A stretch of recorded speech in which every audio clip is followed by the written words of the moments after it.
Hey, what is going on, you guys? My name is Rayge, and we are back today with a 2023 legendary farming guide in terms of, which are the best legendaries in the game right now. If you were starting out as a new player or even transitioning from the mid game to end game, what should the legendary characters you should be focusing on, the reasons for them and why. So, that said, guys, I know this question gets asked quite a bit because this game, we just have a multitude of a great abundance of legendary characters, and it can be a little overwhelming at first if you don't know who to focus on. So I have prepared some tier lists so that way you can get a good sense of where they rank overall in general, and as well as the relevance with each other. But as well, we gotta consider, have factors to consider into making this decision process. So that said, let me show you kind of my thought process here. The considerations, especially with myself being an end game player, amassing almost 3 years of gameplay, but I also just started a new account too, and it's given me a lot of time to kind of reflect in terms of how I want to attack it, especially starting out as a new player. So we always have to consider where you are in the game, right? That's are you an early game or new player versus the mid game where you've already unlocked a couple and you're trying to figure out where to go from there, as well as the end game or late game at the end where essentially you should have almost everything unlocked. What should your priorities be in terms of where the game is at? We also need to consider, and I think this second point applies mainly more to newer players and those in the mid game, is that we have limited resources. We're talking about the gold, the gear, we're talking about all the limited resources in the game that can impact how you're gonna choose which characters to bring up, because it is going to matter. When there's a bottleneck hit, it's going to set you back, and then that's when you have to play the waiting game. So we do also have to consider that as well in our decision tree. We also need to focus on quality over quantity. Not every legendary character is created equally. There are definitely a handful of them that are heads and shoulders above the rest, and those are the ones that we are going to be focusing on as well. And then lastly, guys, the balance between the meta relevant and the account growth. So what I will probably be doing with this legendary guide is updated from time to time, maybe a month or two, every couple of months. But we know how fast the meta can change in the game. And when you're watching this video now, there could be some things change that have happened since, right? So we definitely want to consider that going forward. But again, at the end of the day, we always want relevant characters that provide quality over quantity and are able to provide maximal growth for not just your progression, but as well as assisting your alliance and the rest of the team.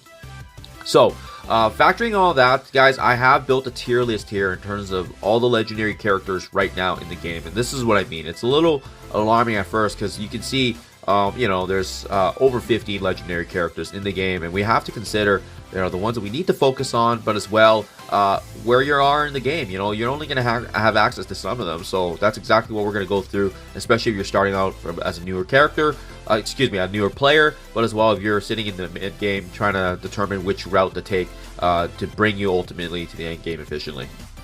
So I'll start from top down, guys. The legendary horseman characters that came out in 2022, that's Morgan Le Fay, Rogue, Red Hulk, and Archangel. These four, S+ tier. If you guys can get your hands on them earlier in the game, absolutely, it is going to streamline your game, not just your progress, but as well just the overall team synergies you're going to have. Each one of them are just built differently from the OG legendaries, which we have below those four. So I put them at the top because you likely won't be able to unlock them immediately in the game. In my new account, I've been playing for about 3 to 4 months now, and I still don't have access to any of them. The closest one I am to unlocking is Morgan Le Fay, just because her Scourge was ran the most. But just keep in mind, every Scourge usually happens every few months. If you're able to partake in the event, depending on how much points you get, if you can amass at least 100k, you'll get a bare minimum of 40 shards. So over time, you will unlock these legendary horsemen, but you gotta give it time, be patient for these events to come. So we're going to leave them at the top there because there's not much to say. It's not really in our control to farm them when we can because they're event-based. Now, then we have all the OG ones. That leaves us with Shuri, Omega Red, followed up by Iron Man, Magneto, and then we have the A tier and B tier characters. So I want to start by saying Shuri and Omega Red are up there in the S class because if you guys can get these characters unlocked earlier in the game of your progression, they're going to be providing dividends regardless of what kind of player you are. If you're mid-game, you're a new player, you're end-game player. I just unlocked Shuri actually in my 3-month account. So that's one of the reasons she's up there in the S tier, because she can be unlocked easily. Omega Red, on the other hand, he's a crowd-controlling machine, but he can only be unlocked actually requiring a B tier character in Nick Fury. So he's all the way on the bottom there, and that's why I do have it kind of aligned like that, right? Characters on the left is essentially who you should be focusing on, and then more over to the right. Iron Man and Magneto on the A+ tier, they're interesting because they got reworks in 2022, so they actually used to be probably a B tier character, maybe even a C tier, but because of the reworks and them being into meta relevant teams, for instance, Iron Man is part of the Bionic Avengers, Doom 3 raids, Doom 4 raids in the future, potentially. But as well, Bionic Avengers are also needed for a Scourge event to unlock Archangel. So that's why Iron Man's value has gone way up. He's also actually one of the easiest legendaries to unlock as well early in the game, similar to Shuri. So that really brings up his rating. And then we have Magneto. He's been in the game for a while, but he's quite easy to unlock if you have Mutants or Brotherhood. So that's why he's up there. But because now his rework actually slotted him part of Archangel's Saga team, that Death Seed, that's why his tier rating has gone up as well, because his value and usage now, he is part of the meta. That leaves us with the remaining A tier and B tier characters, guys. So that would be Jubilee, Adam Warlock, Phoenix, Dr. Octopus, Ebony Maw, and then we have the B tier in Nick Fury, Invisible Woman, Star-Lord, and as well as Black Bolt. These are all the characters right now in the game that are legendary class characters. Let's dive now into the order in terms of where you should be farming overall for these legendary characters. Again, we start things off to legendary horseman characters as part of the Scourges at the top here. They're not legendary characters you can focus on because you're going to be up to the, the Scopely's event calendar in terms of when they want to release those events. So that said, I separated them there at the very top, but just know that they are the best legendaries in the game, and you should focus them when you can, when their events are out. But otherwise, we can only do what's within our control. That said, we got to start with the beginning, the very, very beginning. So starting off in the game, if you guys are a brand new player, the first legendaries you should be focusing is Shuri and Nick Fury. A couple reasons. You can farm Spider-Verse and the Kree minions early. Kree minions are what's needed to unlock Nick Fury. The reason why we need Nick Fury, again, he's a B tier character, but his requirement is that he's actually part of Omega Red's unlock, and Omega Red is hands down one of the best legendaries that's not the Legendary Horseman. So that's why we need Nick Fury ASAP. We really do need a synergy, and as well as his requirement to unlock Omega Red, who is a juggernaut in the legendary game. So it's going to take longer time to get Omega Red in the beginning, but the reason we want to focus is because we need Nick Fury, and you can farm the Kree minions quite early in addition to Spider-Verse, who will also unlock Shuri.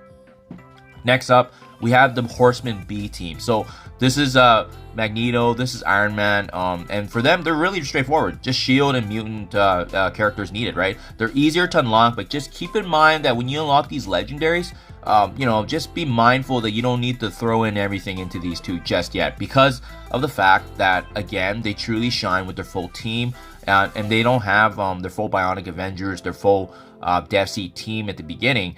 They're just not going to have as much value. You can still bring them up, but I mean, just keep in mind that they won't shine as strongly once they're together with their full team synergy. And that's why I wanted to bring that to your attention, because that is important for you to consider when you're, utilizing your gear and resources. Next up, we have the Caution Roll. Caution Roll means the future is unknown. I actually really like Jubilee, Adam Warlock, and Phoenix. All three of them played a very significant part in my progression, but now they're in a weird place in the game, and I'm going to talk about each one of them for that reason why, based on the considerations we actually noted earlier. So Jubilee, she used to be the relevant meta team for the Doom raids going through the mutant nodes, but because she got replaced by Death Seed and Archangel's team, their future is a little uncertain right now, because they were initially a raid team that was for the meta, right? So when you have another team that replaces them, such as the Symbiotes being replaced by Web Warriors, they really do kind of lose their value and usage in the game.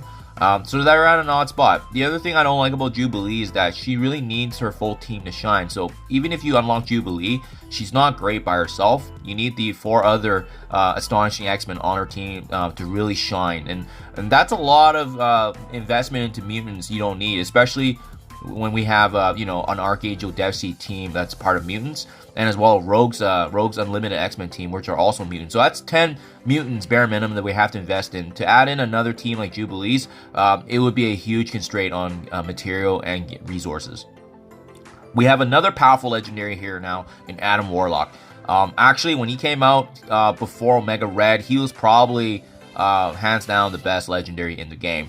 But the reason why he's in a cautionary state now is because the Infinity Watch is still relevant, but it's more so his kit. He has such a useful and powerful kit, but at the end of the day, he's also Mystic. And that requires a significant investment of materials when there's a lot of powerful Mystic characters in the game.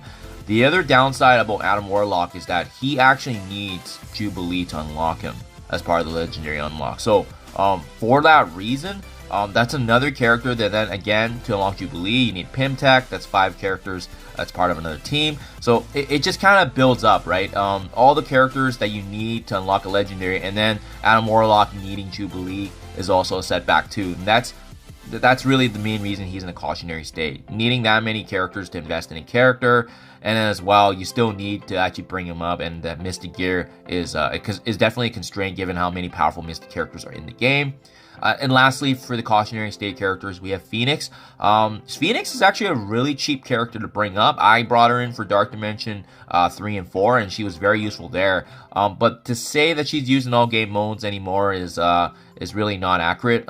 She got reworked in the Uncanny X-Men with Magic being part of her team now. But I mean, at the end of the day, Phoenix's kit needs to be refreshed. Her stats are low. And again, she's another mutant character, and she needs other characters to be unlocked too, right? I think it was like Mystic and villain controllers, and it's a very niche group of characters that aren't that useful. But again, that's why it's in a weird place, because she's not, outside of that, she's not really used in the game much. So I don't know if it's worth putting gear and investment into another mutant character when, again, we already have 2 Legendary Horseman teams that are built of mutants. And then we got Black Bolt and as well as Ebony Maw here in the would not recommend. I would just skip these guys. They don't have a use case in the game. The only thing we can be mindful about in the future is potentially an Inhumans rework where maybe Black Bolt gets more love in addition to the rest of the Inhumans team. But otherwise, even though the Inhumans is required as part of a Scourge team unlock, I believe for the Famine Scourge, they weren't that useful anyways. The Young Avengers absolutely crushed it, so I just wouldn't recommend putting gear and investment in these 2 characters, especially if they're not relevant at all in any game mode.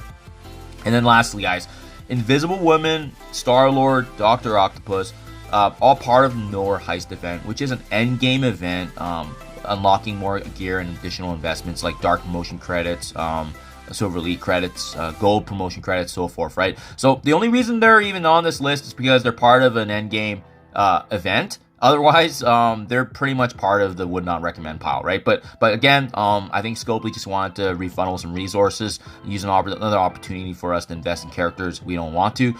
So at the end of the day, those 3 are part of the would not recommend, but because there's an end game event, that's the only reason I would actually look to unlock them, but I wouldn't focus on them because again, they don't really have value outside of that specific event, and they're not in the meta. They're 100% not in the meta or relevant at all. So the other thing I see potentially changing maybe is Star-Lord.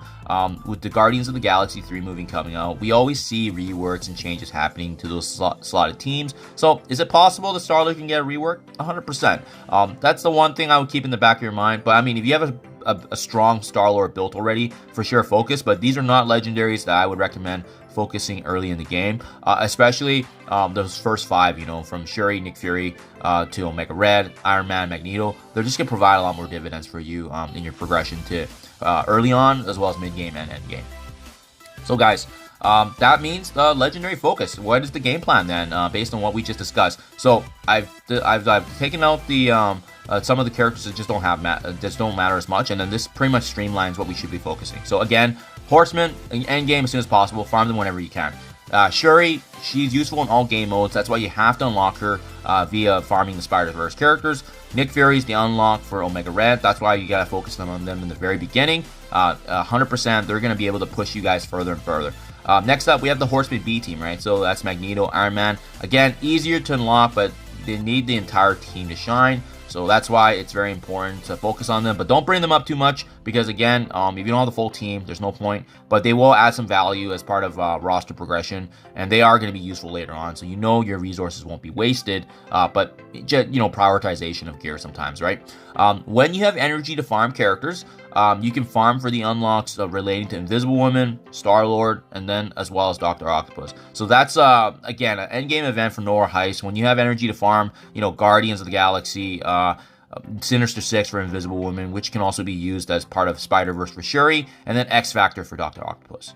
And lastly, guys, the unknown pile. Jubilee, Adam Warlock, Phoenix. Because they're in a weird state in the game, right now I'm cautioning that don't unlock, you guys. I think right now, don't go for it 100%. But if you can unlock them naturally by just playing the game and just, you know, how when you're opening orbs, you get shards of Pym Tech and so forth. If you can naturally do it like that, I think that's the smartest call right now, because otherwise, they don't really have a use case. And by the time you guys transition to the mid or end game, I feel like they would be 100% out of the meta at that point. I'm assessing in January 2023, right? Obviously, that can change later on. But there you guys have it. That is the legendary focus here. I hope this at least helps kind of streamline my thought process in addition to the priorities, because I really do think that this is one of the better ways to optimize who you should be farming as a legendary character, the value you're going to be getting from them throughout the game progression, and as well maximizing and having that balance between gear usage and getting the best bang for your buck in the game. So let me know what you guys think in the comments below, if you agree or disagree. But this is the legendary farming order again. Thank you as always. Do appreciate you checking my videos, and I'll catch you guys in the next one.